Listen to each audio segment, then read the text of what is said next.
Have you ever wondered why what's out of reach seems so irresistible? It's curious, isn't it? So often, the things denied to us become obsessions, as if the universe conspires to make the forbidden even more desirable. But what if I told you this isn't just coincidence? It's part of a psychological game your mind is playing with you, while you're chasing something that always seems just out of reach. Are you overlooking what truly matters for your life's journey? In this video, we'll dive into the roots of this intriguing behavior and discover how to turn unattainable desires into allies for personal growth. Ready to uncover this mystery and change the way you see the world? Have you noticed how something becomes more desirable when it's rare or hard to obtain? That's no coincidence. It's the scarcity effect at work in your mind. When we believe something is running out, our brain activates a sort of survival mode, pushing us to fight for it as if it were essential to our identity. That's why marketing tactics like last chance or limited stock work so well. Now, imagine applying that logic to self-discovery. What happens when you feel like you're running out of time to figure out who you truly are? This desire mechanism intensifies when something is denied to us. Think about that diet you started, and suddenly all you want is that forbidden slice of chocolate cake. This same behavioral pattern shapes unconscious choices that drive our daily decisions. In this case, it's not just about the cake. It's about the idea of freedom it represents. Personal identity, life purpose, conscious choices, it all connects here. And what if, instead of fighting desire, you used it to propel your inner growth? The truth is, desire can be a powerful force for personal transformation, but it can also be a trap. Once you realize that the unattainable may just be a mental construct, you can begin making conscious choices that align your personal values with your life's journey. The next time you feel drawn to something you can't have, ask yourself, is it really about the object, or is it about something deeper, like self-discovery? Perhaps the answer lies in exploring the question, why do we want so desperately what we're denied?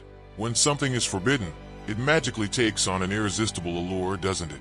That happens because our brain has a curious tendency. It places more value on what it can't have. It's like that fruit at the top of the tree, which seems sweeter simply because it's out of reach. The human mind thrives on duality, wanting and not having. And this tension not only frustrates us, but also motivates us to pursue the unattainable in ways we might not even realize. What about you?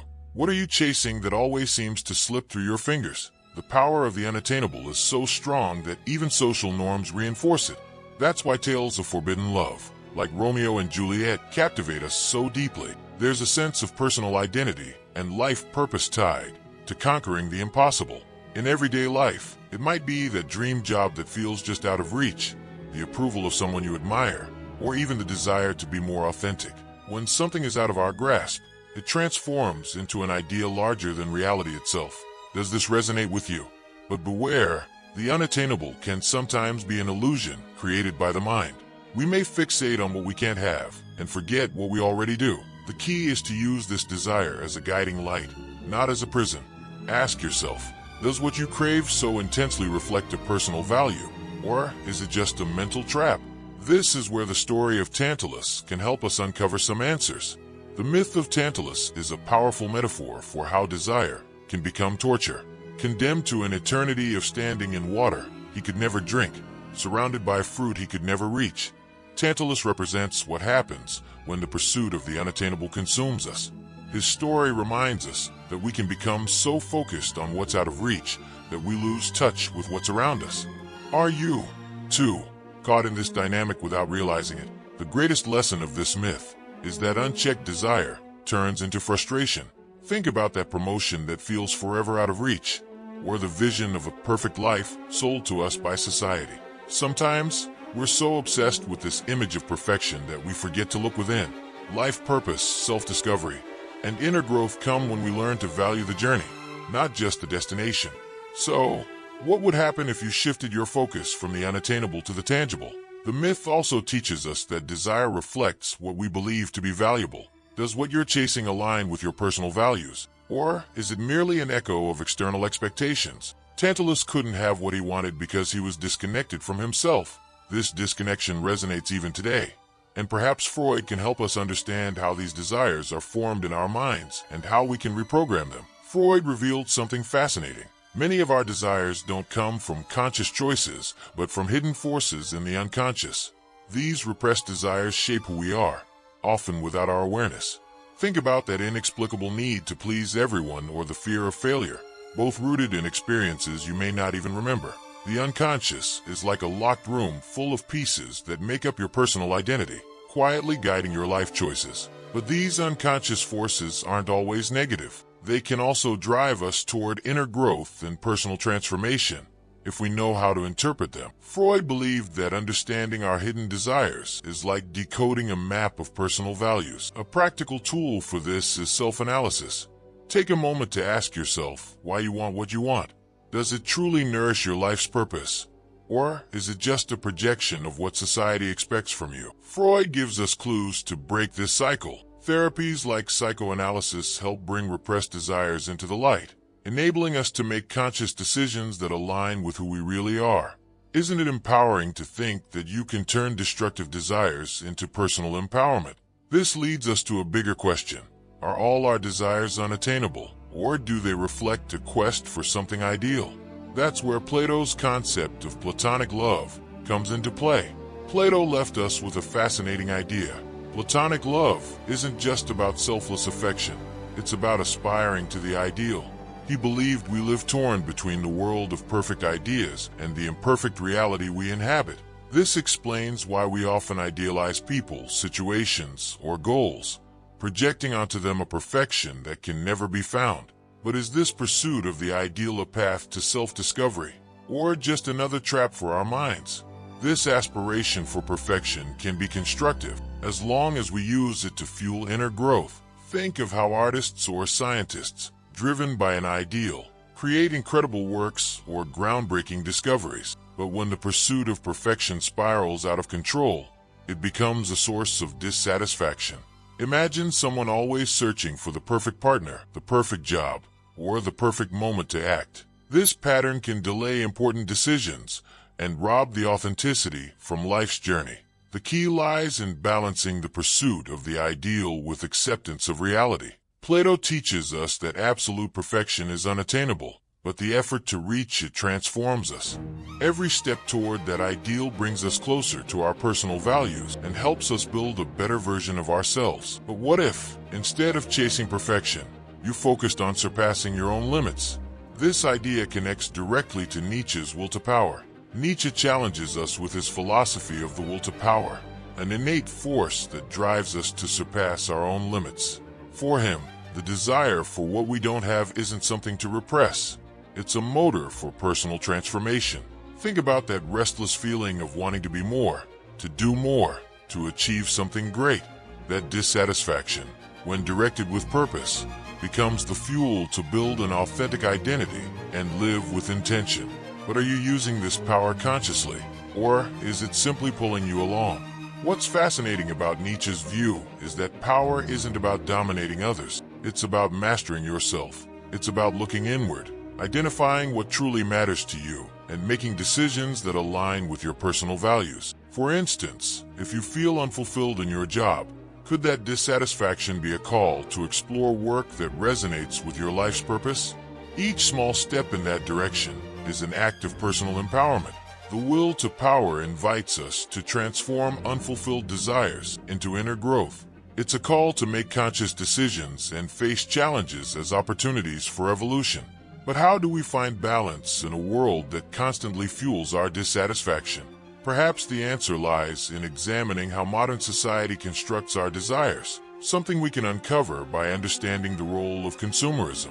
Modern society has turned desire into a product. Every day, we're bombarded with ads telling us what we need to be happy, beautiful, or successful. The desire industry operates strategically, creating artificial needs and reinforcing the idea that we're never enough. A clear example of this is the endless cycle of smartphone releases. Your current phone suddenly feels outdated the moment a new model comes out. But is this consumerism truly aligned with your life's purpose? This system traps us in a constant chase for things we often don't need. It's like trying to fill an internal void with external possessions. The truth is, what we buy rarely addresses deeper issues, like personal identity or inner growth. And the paradox, the more we consume, the further satisfaction seems to slip away. So, Why not flip the script? Before making your next purchase, ask yourself, does this align with my personal values and conscious choices? Modern consumerism disconnects us from what truly matters, but also gives us a chance to rethink our priorities. If you feel stuck in this cycle, consider trying a minimalism challenge. For 30 days, commit to buying only essentials and observe how it changes your relationship with desire. In the end, true freedom doesn't come from having everything. It comes from not needing everything. And perhaps Buddhism has something valuable to teach us about letting go to find contentment. Buddhism offers a powerful idea. Desire, when tied to attachment, the root of all suffering. We want to control the uncontrollable, hold onto the transient, and avoid the inevitable. It's like trying to grasp sand. The tighter we squeeze, the faster it slips away. This perspective invites us to reflect on how our desires shape not just our actions, but also our emotions. Is what you're chasing truly important to your life's journey? Or is it just an attempt to fill emotional gaps? Letting go doesn't mean giving up on everything, but learning to appreciate without clinging. Imagine someone who ties their happiness to material possessions or others' approval. That person will always be at war with themselves, fearing the loss of what they've gained. Buddhism suggests practices like meditation to cultivate self-awareness and acceptance. A simple exercise is to spend 5 minutes a day observing your thoughts and asking, does this bring me closer to my values or trap me in suffering? By letting go, we find contentment in living in the present, free from the need to control the future or rewrite the past. This isn't about giving up. It's about choosing wisely where to invest your energy. Could desire, rather than being an obstacle, become a force for growth?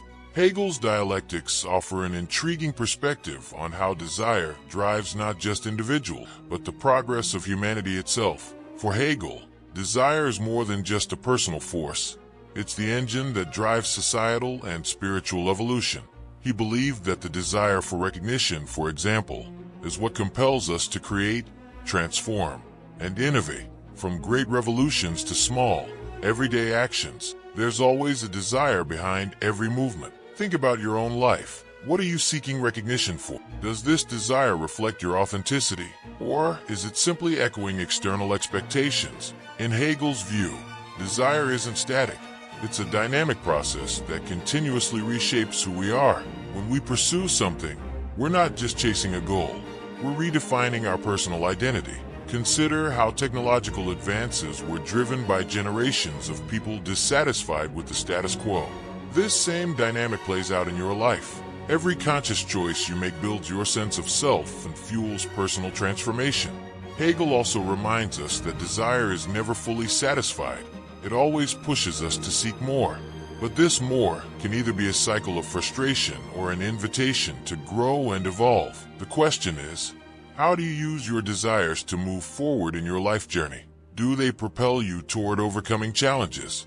Or do they trap you in a fruitless chase? In the end, the secret might lie in combining self-awareness with purpose, aligning every desire with what truly matters. Now that you understand the forces behind desire, how will you apply this knowledge to transform your life? Does what you truly seek align with your values, or is it just a distraction?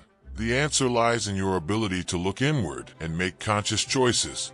So, I ask you, what desires are you willing to let go of to create space for what truly matters? Or better yet, how can you use those desires as tools for inner growth? If you're ready to take the next step on your life's journey, subscribe to the channel and turn on notifications. Together, we'll continue exploring how to break free from the mind's traps and build an authentic path toward personal transformation. Remember, every small step is a victory. So, are you ready to change your story?